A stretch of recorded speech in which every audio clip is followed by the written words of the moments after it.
চিনতে পারছিস না তো হিরোইন। হ্যালো এভরিওয়ান, সবাই তোমরা কেমন আছো? আমরা সবাই খুব ভালো আছি। আর আমরা এখন যাচ্ছি হরিসভাতলাতে। এখানে বোন, পুপু আর আমরা তিনজনে যাচ্ছি। এখানে পুজো দিতে এসেছি। আজকে আমাদের মালসা ভোগ দেওয়া হবে। মা আর আকাশ, মানে আমাদের বাড়ির জামাই, তো উপোস করেছে এরা দুজনে।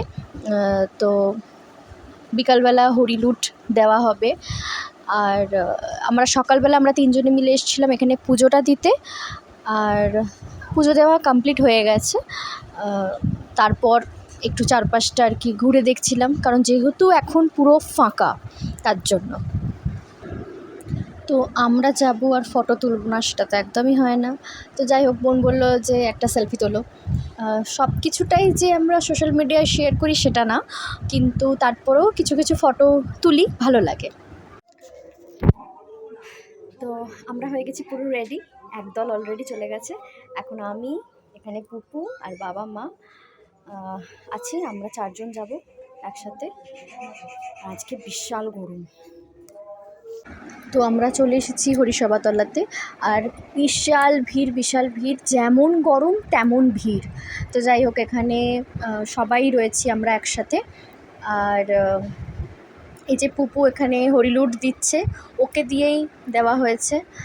আর এই যে পুপুর বন্ধু মিঠাই এখানে ওর পিছনেই দাঁড়িয়েছিল, তো ওকেই একটা বাতাসা দিল। দেওয়ার পর তো যাই হোক, মানে অসম্ভব লেভেলের গরম। তো সবাইকে বলছে যে সবাই একটু একটু করে হরিলুট করো। তো আমাদের মোটামুটি সব কিছু কমপ্লিট হয়ে গেছে। পুপু এখান থেকে খেলনাও কিনেছে দুটো। আর আমরা আইসক্রিম খেয়েছি, ফুচকা খেয়েছি। তো এক জায়গায় রসনা, মানে জল যেটা আর কি, রসনার জল, সেটা স্টল বসেছিল, সেটাও খেয়েছি। তো যাই হোক, সব কিছু কমপ্লিট। এবার বাড়ি যাওয়ার পালা। বাড়িতে এসে আরও অনেক কাজ ছিল, যেমন ফল কাটা, তারপরে মালসার ভোগটা মাখা, সেটা বিতরণ করতে যাওয়া পাড়াতে। তো সব কিছু করেছি। আর তো এই ভিডিওটা থাকলো এই পর্যন্তই। দেখা হবে নেক্সট ভিডিওতে। ততদিন তোমরা খুব ভালো থেকো, সুস্থ থেকো আর সাবধানে থেকো। আর আজকের মতো ব্যাস এতটাই। আর ফেসবুক থেকে দেখলে অবশ্যই ফলো করো, আর ইউটিউব থেকে দেখলে অবশ্যই সাবস্ক্রাইব করো।